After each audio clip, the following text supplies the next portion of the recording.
1892년 6월 달이었습니다. 미국 청년 두 사람이 한국에 의료 선교사로 왔습니다.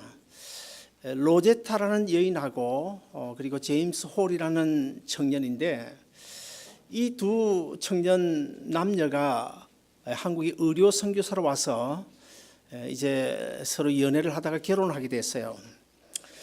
그런데 결혼하고 2년 뒤에 남편 제임스 홀 선교사님이 1살 된 아들 셰우드를 남겨놓고, 그리고 또 아내의 뱃속에 지금 임신 중에 있는 아이까지, 사랑하는 아내 아들을 남겨놓고 그만 풍토병에 걸려가지고 죽게 됩니다.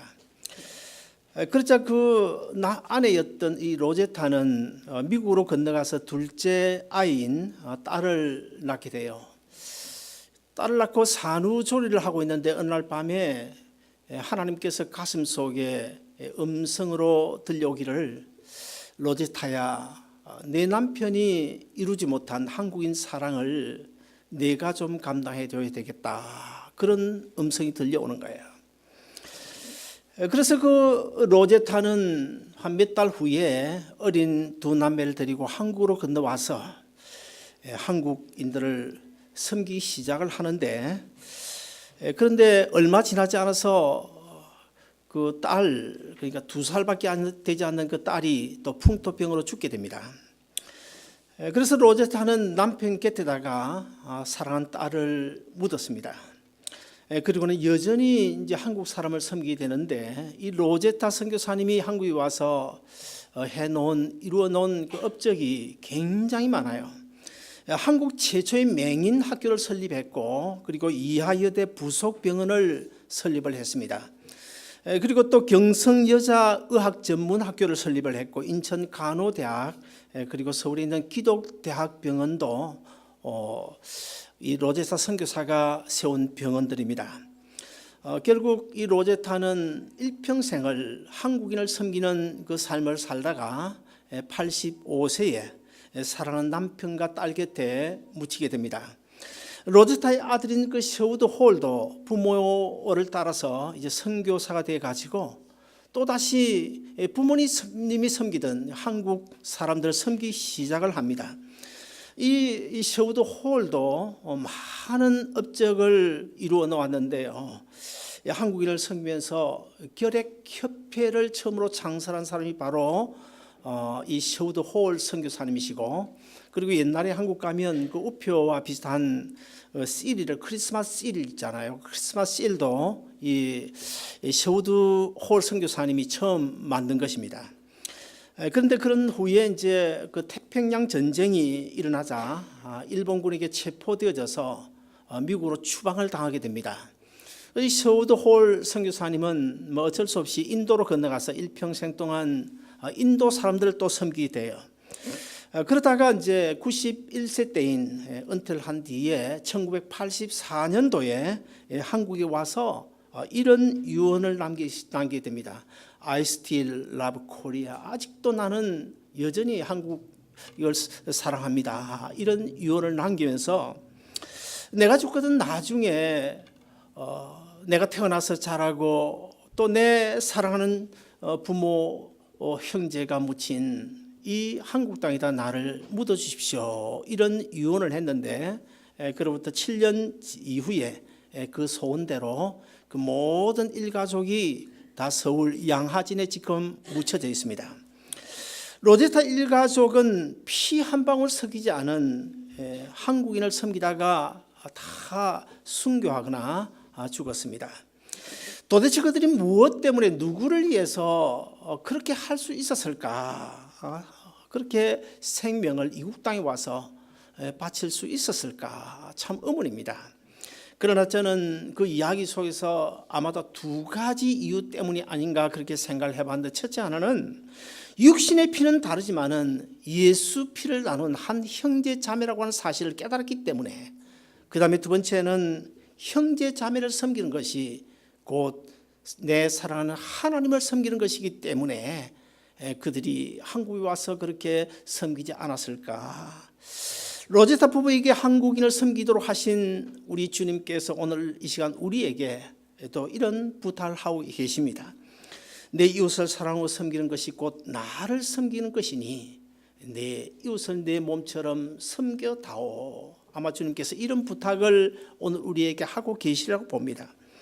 사랑하는 여러분, 로제타 선교사처럼 하지는 못해도 우리가 이웃을 섬김으로 주님을 섬기는 그런 섬김의 삶을 살아가는 여러분 되시기를 주의 이름으로 축원드립니다.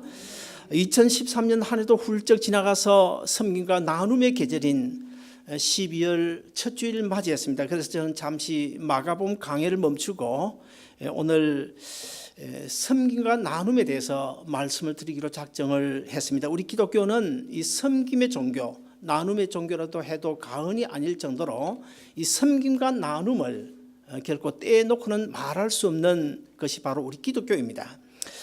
섬김과 나눔의 계절인 12월 첫 주일 오늘 저는 그리스도인의 나눔과 섬김 제목으로 말씀을 전해드리고자 합니다. 오늘 이 시간도 성령님께서 여러분의 심령을 터치하심으로 은혜 충만한 시간 되시기를 주의 이름으로 축원합니다. 첫째, 우리는 하나님을 섬기기 위해서 이 땅에 지음을 받았습니다. 오늘 본문 에베소서 2장 10절을 우리 다시 한 번 더 같이 읽어보시겠습니다. 다 같이 봉독합니다. 시작. 우리는 그가 만드신 바라 그리스도 예수 안에서 선한 일을 위하여 지으심을 받은 자니 이 일은 하나님이 전에 예비하사 우리로 그 가운데서 행하게 하려 하심이니라. 자, 저기 보면 선한 일을 위해서 지음을 받았다고 말씀하고 있는데, 자, 무슨 뜻일까요? 여기서 말하는 이 선한 일은 뭐 그저 주위에 불쌍한 사람들 보고 돈 몇 푼 구제하는 그것을 의미하지 않습니다.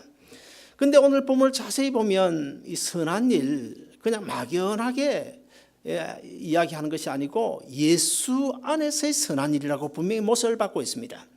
예수 밖에서의 선한 일이 아니고 사실은 예수 믿지 않는 교회 밖에 불신자들도 나름대로 그들 나름대로 선한 일을 하잖아요. 뭐 수혜 의연금도 보내주고 또 가난한 자들 구제도 하고, 하지만은 예수 믿지 않는 사람들이 하는 구제하고 그 구제는 그것을 가리켜서 자선이라고 말할 수 있겠죠. 그러나 우리 예수 믿는 성도들이 하는 것은 구제라고 말할 수 있는데 이 구제와 자선은 엄연히 다른 것입니다. 예수 믿지 않는 사람들이 하는 그 자선은 자기 인간적인 마음에서, 선한 마음에서 누구를 도와주는 것을 의미하고, 우리 예수 믿는 성도들이 하는 구제는 하나님의 말씀에 의지하여 하나님께서 나에게 베푸신 그 십자가의 사랑에 의지하여 예수 그리스도 구원의 은혜 안에서 하는 것이기 때문에 그 내용의 질이 분명히 다르다는 사실을 우리가 알아야 됩니다. 우리가 가난한 사람을 도와주든지 병원에 가서 무엇을 하든지 뭐 주일날 교회 와서 봉사를 하든지 어떤 일들을 하든 간에 예수 그리스도 안에서 선한 일을 해야 되는데, 자, 예수 그리스도 안에서란 말이 무슨 뜻일까요? 예수님은 이 땅에 모든 죄인을 구원하기 위하여 오신 구주 되시지 않습니까? 그러므로 예수 안에서란 말은 예수님 십자가 안에서, 예수님의 십자가의 은혜 안에서 한 영혼 한 영혼을 구원하는 그 일에 쓰임 받는 것을 가리켜서 오늘 본문이 예수 안에서 선한 일이라고 못을 받고 있습니다. 그러므로 우리가 무슨 일을 하든 간에 주 안에서, 십자가 안에서 한 영혼을 구원하는 그 일에 쓰임을 받는다고 한다면 그것은 바로 오늘 본문이 말씀하고 있는 예수 안에서의 선한 일이 될 것입니다. 오늘 많은 사람들은 어떻게 하면 오래 살 수 있을까? 그래서 건강에 많은 신경을 쓰지 않습니까? 그래서 수년 전부터 새로 생겨난 단어들이 몇 개가 있는데, 처음에는 웰빙이라는 단어가 생겨나기 시작했어요. 웰빙, 사람은 건강해야 된다. 그래서 건강식을 먹고 운동을 하고, 그래 웰빙이라는 단어가 생겨나더니 이 웰빙 가지고 안 돼. 육체만 건강하면 되냐? 마음도 정신도 건강해야 된다. 그래서 또 하나 단어가 생겨났는데 힐링이라는 단어가 생겨났습니다. 근데 요즘에는 이 웰빙과 힐링 가지고도 안 돼. 그래서 또 다시 생겨난 것이 뭐냐면 웰빙과 힐링의 한자식을 따가지고 합성을 만들어서 웰빙이라는 단어가 또 생겨났습니다. 아무튼 우리가 육신을 입고 이 땅에 사는 동안에 건강하는 것 중요합니다. 우리는 건강해야 됩니다. 저도 여러분들 건강하기를 위해서 늘 아침마다 기도하고 있어요. 그러나 건강 중요하지만은, 건강해서 오래 사는 것 중요하지만은, 그러나 그보다 더 중요한 것은 우리가 오래 사는 것이 문제 아니고 어떻게 사는 것이 더 중요하지 않겠습니까? 복음서에 보면 세례 요한이 불과 한 30대 초반에 이제 복음을 전하다가 목배임을 당하고 순교하지 않았습니까? 근데 그 어떤 누구도 이 세례 요한을 가리켜서 저 사람 오래 살지 못했으니까, 술을 하지 못했으니까 불행한 인생이었다, 그렇게 말하는 사람이 어디 있을까요? 다 세례 요한을 가리켜서 성공적인 인생이라고 말하지 않겠습니까? 그러므로 우리가 오래 사는 것, 건강하게 오래 사는 것 중요하지만은, 그러나 오래 사는 그 자체가 중요한 것이 아니고, 내가 과연 하나님으로부터 섬김을 위해서 지음을 받았는데 과연 내가 어떻게 살아가냐, 어떤 마음가짐으로 살아가냐, 이것이 중요한 것입니다. 베드로전서 4장 10절에 보시면 이런 말씀이 기록되어져 있잖아요. 각각 은사를 받은 대로 하나님의 각양 은혜를 받아서, 그 다음에 어떻게 하라고요? 각각 은사를 받은 대로 하나님의 각양 은혜를 받아서 돈 많이 벌고 살아라, 몸 건강해서 오래오래 살아라, 그렇게 말씀하지 않아요. 어떻게 말씀합니까? 하나님을 섬기고 다른 사람 곧 이웃을 섬기며 살아라, 그렇게 말씀하고 있습니다. 사랑하는 성도 여러분, 세상에는 헛된 신을 섬기느라고 참 아까운 시간 낭비하고 물질 낭비하며 사는 사람 많이 있습니다. 그리고 이 또 섬김의 진정한 의미를 모르고 사는 사람들 많이 있어요. 교회 밖에 있는 사람 물론이고 교회 안에 있는 예수 믿는다고 하는 사람들 가운데도 섬김의 참된 의미가 무엇인지를 모르고 살아가는 사람들이 많이 있습니다. 그럼에도 불구하고 가정 연약하고 부족한 저희들 한 사람 한 사람, 너는 내 것이라고 지명하여 하나님의 자녀 삼으시고 나에게 영원한 생명 주시고 하늘나라의 소망을 주시고 예수 믿어 구원 얻을 수 있는 이 놀라운 은혜를 주시면서 오늘 우리에게 귀한 사명을 주셨는데, 이웃을 섬김으로 나를 섬기라. 지금 여기 십자가 없습니다만 십자가를 보면 십자가 크로스가 되어 있잖아요. 왜 하필 그 십자가를 크로스를 했을까? 예수님께서 달려 죽으시는 그 십자가 꼭 크로스를 하지 않더라도 그냥 기둥 하나 세워놓고 거기에 예수님의 십자가 거기에 못 박아도 되는데 왜 하필 크로스를 했을까? 의미가 있기 때문에요.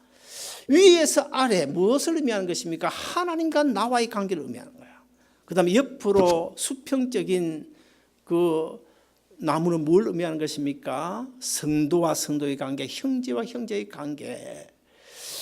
그런데 간혹 예수 믿는 교인들 가운데 보면 하나님과의 관계는 바른 것 같은데 성도들 간의 관계가 바르지 않은 사람이 있어요. 주님을 위해서는 나름대로 열심히 하는 것 같은데 이웃에 대해서는 전혀 무관심한 그런 사람들이 있지 않습니까? 그러나 우리 주님께서는 온전한 크로스를 이루라고 우리에게 말씀하고 있어요. 온전한 크로스를 이루어라. 그리고 우리 하나님은 우리 눈에 보이지 않지 않습니까? 그러므로 눈에 보이는 이웃을 통해서 하나님을 섬기는 것, 이것이 바로 십자가의 의미라고 볼 수 있습니다. 그 다음에 두 번째, 그러면 우리가 어떻게 하는 것이 하나님을 섬기는 것일까? 우리 가운데 하나님 섬기는 것을 모르는 사람이 어디 있겠습니까? 다 하나님 섬겨야 된다는 사실을 알고 있죠. 그러나 문제는 요한복음 4장 24절에서 하나님은 영이시니 하나님은 육을 입지 아니하고 영이시기 때문에 영은 우리 눈에 보이지 않습니다. 그런데 우리가 하나님을 섬겨야 된다. 어떻게 섬길 수 있을까요? 눈에 보이지 않는 하나님을 어떻게 섬길 수 있겠습니까? 우리 주님이 우리 눈에 보이기만 하면 사실 이 자리에 계신 저를 비롯해 여러분 한 사람 한 사람 모두 다 아마 그럴 거예요. 우리 주님 모시고 가서 저녁 식사 한 끼 대접해야지. 아마 빚을 내서라도 이태리 양복점에 모시고 가서 양복 한 벌 사드리고 싶은 그런 마음들 아마 다 있을 것입니다. 그런데 문제는 눈에 보이지 않기 때문에 눈에 보이지 않는 하나님을 우리가 어떻게 섬길까? 여러분 모두 다 하나님을 섬기고 있는데 어떻게 여러분 하나님을 섬기고 계십니까? 마태복음 25장에 보시면 우리 주님께서 재림하실 때에 벌어지게 될 그 참 놀라운 장면을 거기서 소개하고 있는데요. 저는 그 장면을 읽으면서 나중에 우리가 주님 앞에 설 때 아마 참 한 두 부류의 사람들이 정말 희비 쌍곡선을 이루지 않겠나 그런 생각을 해봅니다. 어떤 사람은 너무 좋아서 기뻐 어쩔 줄을 몰라 덩실덩실 춤을 추는 사람들이 있는가 하면, 반면에 어떤 사람들은 너무 슬프고 괴로워. 그래서 땅을 치면서 통곡할 사람들이 있지 않겠나. 천사들과 함께 재림하신 예수님께서 영광스러운 보좌에 앉아 계십니다. 수많은 인류들 다 그 주님 앞에, 심판주 되신 주님 앞에 서야 될 터인데, 그때 우리 주님께서 세상에서 그들이 어떻게 주님을 섬겼는지를 따져 물으실 것입니다. 그 수많은 사람들 가운데 어떤 사람은 오른쪽 양편에, 어떤 사람은 왼쪽 염소편에 분명히 구별을 하게 될 거예요. 어떤 사람은 오른쪽 양편에 서게 될 것이고, 어떤 사람은 왼쪽 염소편에 서게 될 것인데, 먼저 양편 오른쪽에 선 사람들에게 우리 주님께서 이렇게 말씀하십니다. 너희는 내가 줄일 때에 먹을 것을 주었고, 내가 목마를 때 마실 것을 주었고, 내가 나그네 되었을 때 너희들이 나를 영접하였고, 내가 감옥에 갇혔을 때 너희가 나를 돌아보았다. 그러면서 너희들은 저 영원한 천국에 들어가라. 천사들의 손을 잡혀 아마 천국으로 들여보내게 될 것입니다. 그 다음에는 염소편의 선자들에게 우리 주님께서 말씀하십니다. 너희는 내가 줄이고 헐벗고 굶주릴 때, 감옥에 갇혔을 때, 병들었을 때에 전혀 돌아보지를 않았다. 그 말씀하시면서 천사들로 하여금 저 악한 무리들을 다 지옥에 쳐다 넣어라 명령할 그 준엄한 심판입니다. 얼마나 무서운 장면일지 우리가 한 번쯤은 생각해 볼 필요가 있을 것입니다. 이 땅에서는 우리가 교회 나오고 싶으면 교회 나오고, 교회 나오고 싶지 않으면 교회 안 나오고, 또 교회에서 와서 봉사하고 싶으면 봉사하고, 봉사하기 싫으면 봉사하지 않고, 뭐 성가 대원 하고 싶으면 하고, 하기 싫으면 하지 않고, 내 마음 내 자유대로 할 수 있어요. 그러나 그때 우리 주님 오시는 그날, 우리가 주님 앞에 섰을 때에는 내 마음대로 할 수 없어요. 자유가 없어요. 주님께서 오른쪽 하면 오른쪽 가야 됩니다. 왼쪽 하면 왼쪽 가야 됩니다. 양편 하면 양편, 염소편 가야 돼요. 지옥 하면 지옥 가야 되고, 천국 하면 천국 갈 수밖에 없습니다. 저는 우리 주님 앞에 서게 될 그 장면을 생각하면서 이 설교를 준비하면서 오늘 아침에도 그런 기도를 잠시 했습니다. 우리 하나님 아버지, 우리 아름다운 동산교회 소속한 모든 성도들 한 사람 한 사람, 한 사람도 왼쪽 염소편에 서는 자 없게 해주시고, 다 오른편 양편에 서게 해주시고, 그래야 이 영원한 천국에 다 들어갈 수 있도록 인도해 주옵소서. 그러자 염소편에 선 자들이 심판주 되신 주님께 잘못된 심판이라고 주님께 항의를 하고 있어요. 주님, 내가 언제 주님을 섬기지 않았습니까? 주님이 언제 헐벗은 자로 나에게 찾아오셨습니까? 언제 주님이 감옥에 갇혔습니까? 언제 주님께서 병들었나요? 그리고 내가 안 한 것이 뭐가 있습니까? 나는 한다고 했는데요. 그때 예수님께서 뭐라고 대답하십니까? 마태복음 25장 40절에 가라사대 내가 진실로 너희에게 이르노니 너희가 내 형제 중에 저기 작은 자 하나에게 하지 아니한 것이 곧 나에게 하지 아니한 것이니라. 저기 작은 자에게 하지 아니한 것이 나에게 하지 아니한 것이다. 그리고 지극히 작은 자에게 한 것이 곧 나에게 한 것이다. 이해가 되십니까? 주님께서 말씀하시는 이 작은 자가 누굴까요? 주님은 오늘 또 헐벗고 굶주리고 감옥에 갇힌 자의 모습으로 우리를 찾아오실 때가 있습니다. 우리는 홈리스 피플들을 좀 귀찮게 여기잖아요. 지난 전주 토요일 아침에도 제가 새벽 기도를 이제 일찍 오니까 우리 정문 앞에 거기 이제 삼면이 막혀 있으니까 거기다가 뭐 자리를 펴고 누워 자고 있더라고요. 어떤 분이. 그래서 제가 그쪽으로 들어가지 않냐고 이쪽으로 와서 예배당 안에 들어와서 다 준비하고 한 5분이라도 더 자라고 깨우지 않고 다 정리한 다음에 나가서 아유 죄송합니다. 좀 일어나서 저 뒤편으로 좀 옮기면 안 될까요? 그랬더니 제가 워낙 친절하게 하니까 알겠습니다 하더니 금방 그냥 일어나가지고 뒤로 옮겨갔어요. 간혹 이런 이야기를 합니다. LA 갔다 오면 후레이를 타기 전에 그 홈리스 피플들이 이제 차 옆으로 와가지고 뭐 펜이나 아니면 다임 커러 같은 거 달라고 그러잖아요. 어떤 사람들, 목사님들도 그런 이야기를 하는 사람들이 있어요. 그거 주어서는 안 된다고. 그거 주면 다 약 사 먹으니까 절대로 주면 안 된다고. 저는 그렇게 생각하지 않습니다. 물론 그들 가운데 약 사 먹는 사람이 있겠죠. 10명에 2명, 3명, 5, 6명 뭐 어느 정도 될지 모르겠지만 약 사 먹을 사람이 있겠죠. 그러나 약을 사 먹을 때 약 사 먹더라도 일단 헐벗고 굶주리고 불쌍하잖아요. 그래서 저는 1불 아니면 2불 꼭 줍니다. 꼭 줍니다. 사랑하는 여러분, 하나님께서 붙여주신 가난하고 병들고 헐벗고 굶주린 그 작은 자 한 사람 한 사람을 섬김으로 우리 주님을 섬기는 여러분 되시기를 주의 이름으로 축원합니다. 마지막 세 번째로 자신을 희생하고 포기할 때 값진 섬김이 될 수 있습니다. 우리가 하나님을 섬기려고 할 때는 꼭 방해하는 장애물이 나타나게 됩니다. 뭔가 좀 좋은 일로 하려고 하는데, 하나님의 교회에 나와서 봉사 좀 하려고 하는데 모처럼 큰 마음 먹고 헌신을 좀 하려고 하는데 뭔가 방해를 하는 장애물이 나타나게 되는데, 세 가지 장애물이 나타나게 됩니다. 첫째 하나는 자기 중심적인 마음입니다. 한마디로 이야기하면 너무 바빠서 섬길 시간이 없다는 것입니다. 너무 바빠서 자신을 위한 삶의 목표와 계획 때문에 도저히 돌아볼 여유가 없습니다. 이것이 사실 나로 하여금 주님의 명령에 순종하여 섬기려고 하는 그 섬김을 방해하는 장애물이 되는 거예요. 그러나 빌립보서 2장 4절을 보시면 이렇게 말씀하고 있습니다. 각각 자기 일을 돌아볼 뿐더러 또한 각각 다른 사람들의 일을 돌아보아 나의 기쁨을 충만하게 하라. 너희들의 자신의 일을 돌아보는 거 참 중요하다. 열심히 살아야지, 아끼고 전략해야지. 그러나 너희 자신뿐만 아니고 가장 연약하고 부족하고 헐벗고 굶주린 그런 사람들을, 다른 사람들을 돌아보는 것 또한 더 중요하다.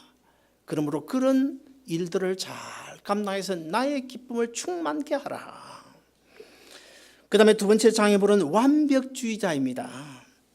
내가 주님을 섬기기에는 아직 부족하다는 것입니다. 나중에 돈 좀 많이 벌어가지고 그때 헌신하고 봉사하겠다고 선교 회원들 한번 집으로 모시고 싶지만은 집이 너무 비좁기 때문에 내가 좀 넓은 집에 이사 가거든 그때 선교회 한번 초청하겠다고 이렇게 말하잖아요. 이 뭐냐면 완벽주의에서 나온 이 장애물이에요. 그러나 전도서 기자는 그런 핑계 하지 말라고 분명하게 우리에게 말씀하고 있는데, 우리 다 같이 전도서 11장 4절을 한번 같이 읽어보시겠습니다. 다 같이 읽습니다. 시작. 풍세를 바라보는 자는 파종하지 못할 것이요 구름만 바라보는 자는 거두지 못하리라. 띄워놓으시길 바랍니다. 자, 풍세가 뭐예요? 바람 풍자 아닙니까? 농부가 있다가 씨를 뿌려야 되겠는데 바람이 거세게 불어올 조짐이 보이는 거예요. 그 바람이 불면 씨를 못 뿌리지. 그래서 미루는 거야. 그 다음 날도 또 바람이 불어와. 또 미루고 결국 파종을 못 하는 거예요. 그 다음엔 또 뭡니까? 구름만 바라보는 자는 거두지 못하리라. 이제 추수기가 됐는데 구름은 뭘 의미하는 것입니까? 비를 의미하겠죠. 하늘을 쳐다보니까 구름이 지금 둥둥 떠올라요. 아무래도 비가 올 것 같네. 그래서 오늘은 뭐 추수를 못 하겠고 내일 이제 밭에 나가야지 미뤘는데 또 내일도 구름. 이래저래 결국 추수기를 놓치는. 그래서는 안 된다는 것입니다. 한마디로 이야기하면 이것저것 계산하지 말아라. 핑계하지 말아라. 성령님이 감동 주시는 그때 김치 한 병이라도 성령님이 감동 주시는 그때 즉시 시행을 해야 할 수 있죠. 이거 자꾸 미루다 보면 결국 못합니다. 할 수가 없어요. 세상의 모든 것을 다 갖춘 완벽한 사람이 어디 있습니까? 인간은 어쩔 수 없이 연약한 존재일 수밖에 없습니다. 하나님께서 그렇게 만드셨어요. 하나님께서 질그릇처럼 우리를 만드셨어요. 그래서 우리가 완벽해야 된다는 것은 이것은 교만입니다. 하나님에 대한 교만이에요. 있는 모습 그대로 우리가 섬길 때 그것을 하나님께서 기뻐하시는 거예요. 마지막으로 세 번째 장애물인데 그것은 물질주의입니다. 이것은 삶의 우선을 의미하는 거겠죠. 무엇을 삶의 우선으로 삼고 살아가냐? 물질, 돈 모으는 것을 삶의 우선으로 삼고 살아가냐? 아니면 주님 섬기는 것을 삶의 우선으로 삼고 살아가냐? 세상 것들과 주님 그 사이에서 어느 것을 먼저 우선순위에 두겠느냐? 그런 말씀입니다. 세상에서 우리가 부를 추구하는 것 좋은 일입니다. 저도 우리 성도들 정말 하나님 직장도 잘 되게 해주시고, 하나님 이 아무개 집사님, 이 집사님 그 회사 사장 이름은 나는 모릅니다. 그 회사가 무엇하는 회사인지도 모릅니다. 그러나 요셉을 위하여 애굽에게 복을 주신 하나님, 우리 아무개 집사님을 위해서 나는 그 사장도 모르고 그 기업의 내용이 무엇인지 모르지만 그 기업, 그 직장에 복을 주시옵소서 기도해요. 저도 우리 교회 성도들 다 잘 살았으면 좋겠어요. 할 수 있으면 뭐 다들 벤츠 탔으면 좋겠고요. 그래야 나도 한번 또 빌려 탈 수도 있죠. 뭐 잘 살았으면 좋겠어요. 다 부자 되기를 저 기도합니다.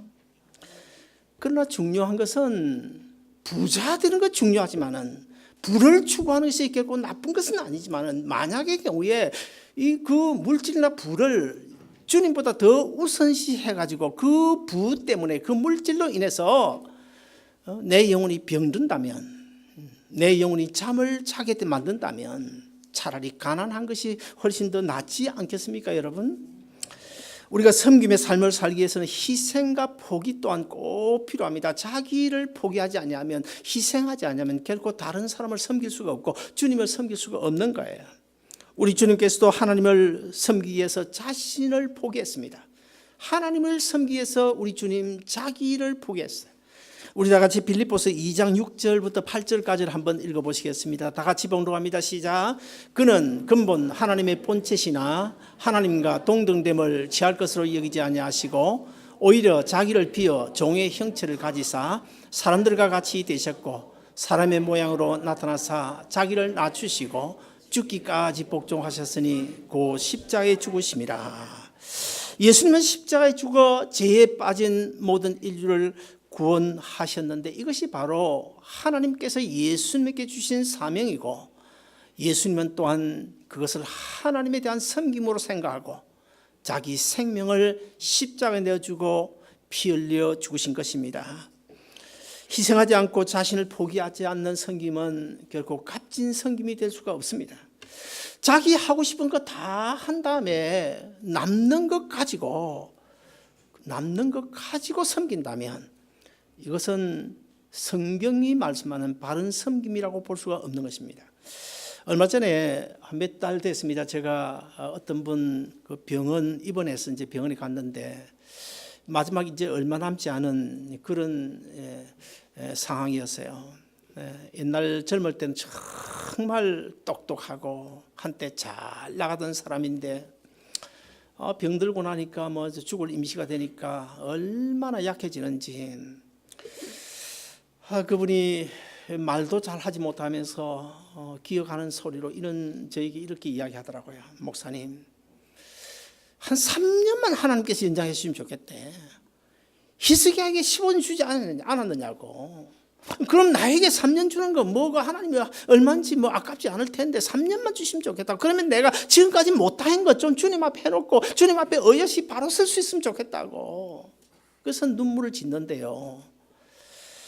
저도 뭐 더 이상 뭐 위로할 말이 없어서 그냥 기도하고 나왔습니다만은, 사랑하는 여러분, 지난날 우리의 섬김이 얼마나 하나님 앞에 연락되었을까요? 우리가 섬김의 기회를 얼마나 놓치면서 살아왔을까요? 하나님께서 주신 그 섬김의 기회 아마 상당히 많이 놓치면서 살아왔을 것입니다. 더 이상 섬김의 기회를 놓치지 않아야 됩니다. 아직 건강 있을 때에, 아직 봉사할 수 있는 나이에. 오늘 우리 건사에 모이는데 우리 건사 임직 받은 분들이요 다 참석하세요. 다 참석하세요. 그리고 건사 시무 건사님들이 금요일에 안 나오면 되겠습니까? 이번 금요일부터 금요일에 나왔어요. 신무권사님들은 최소한도 안수집사님들하고 그래야 돼요. 주님 섬긴 것을 우선하면 제 경우에는 정말 모든 걸 희생하고 주님을 우선순위로 섬겼더니 하나님께서 정말 복을 주셨어요. 잠언 19장 17절에 보시면 이런 말씀이 있습니다. 가난한 자를 불쌍히 여기는 것은 하나님께 구워주는 것이니 하나님께서 갚아주시리라. 우리 주위에 가난한 자, 불쌍한 자, 헐벗고 굶주린 자 그들에게 돈 100불을 내가 구워주면 구제를 하면 그 사람이 나에게 빚진 것이 아니고 성경은 뭐라고 말씀하면 하나님이 나에게 빚쟁이게 된다는 거예요. 사람은 형편이 어려우면 아무리 마음이 있어도 갚을 수가 없어요. 그러나 우리 하나님은 온 만유가 하나님의 것이기 때문에 그거 안 갚아주시겠습니까? 그거 안 갚아주십니까? 저는 지금까지 구제 선교를 좀 많이 중점으로 해왔기 때문에 제가 평신 때도 구제에 많은 관심을 가졌습니다. 그런데 그 구제하면 하나님이 빚쟁이 되셔 가지고 저에게 갚아주시는 건요. 그게 얼마나 재미있는지 알아요? 정말 그 재미있는 일이에요. 여러분 한번 해보시길 바랍니다. 얼마나 신나고 재미있는지 몰라요. 100불 구제했는데 500불 갚아주고요. 갚아주는데 넘치도록 갚아주시는 거예요. 어떤 때는 100배로 갚아주더라고요. 그래서 내가 그때 이런 생각이 들었습니다. 복음서에 보면 30배, 60배, 100배란 말이 나오잖아요. 그거 뭐 그냥 우리가 평소에 벌로 생각했는데 이 구제도 10불 심었더니 60배로 30배로 100배로 갚아주시는 이게 바로 성경의 진리구나. 그때 제가 그걸 깨달았어요. 우리 다 같이 히브리서 6장 10절을 또 한번 읽어보시겠습니다. 히브리서 6장 10절입니다. 다 같이 봉독합니다. 시작. 하나님은 불의하지 아니하사 너희 행위와 그의 이름을 위하여 나타낸 사랑으로 이미 성도를 섬긴 것과 이제도 섬기고 있는 것을 잊어버리지 아니하시느니라. 무슨 말씀입니까? 하나님은 불의하신 분이 아니라는 거예요. 불의하신 분이 아니라 의로우신 분이시다. 그러므로 우리가 성도된 우리가 그동안에 이웃을 섬긴 것, 주님을 섬긴 것, 그리고 지금도 섬기고 있는 모든 것 결코 우리 하나님께서 잊어버리지 아니하겠다는 거예요. 사랑하는 여러분, 성도를 섬기고 다른 사람을 섬기고 결코 잊어버리지 아니하시겠다고 약속하시는 우리 주님의 이 약속을 믿고 우리가 12월 금년 한 해 여러분 어떻습니까? 지금 11달 지나오면서 단 10불이라도 구제해 본 적이 있나요? 김치 한 병이라도 정말 나보다 더 가난한 자 도와준 적이 있나요? 1불도 혹시 구제하고는 거리가 먼 삶을 살지는 않았습니까? 한 달 남았으니까요. 제가 구제하라 그래서 이 설교하는 거 아닙니다. 여러분이 정말 성경이 약속하는 대로 하나님의 말씀을 지켜 순종하면 하나님께서 더 큰 복을 주시기 때문에 우리 성도들이 다 복 받았으면 좋겠다 이런 마음으로 하는 거지. 목사가 구제 강조하더라. 제가 헌금 강조 안 하는 거 여러분 다 알잖아요. 금년 12월 우리 주님 오시는 이 계절 정말 가난하고 헐벗고 이웃을 섬김으로 주님을 섬겨 복을 받는 여러분 다 되시기를 주의 이름으로 축원합니다.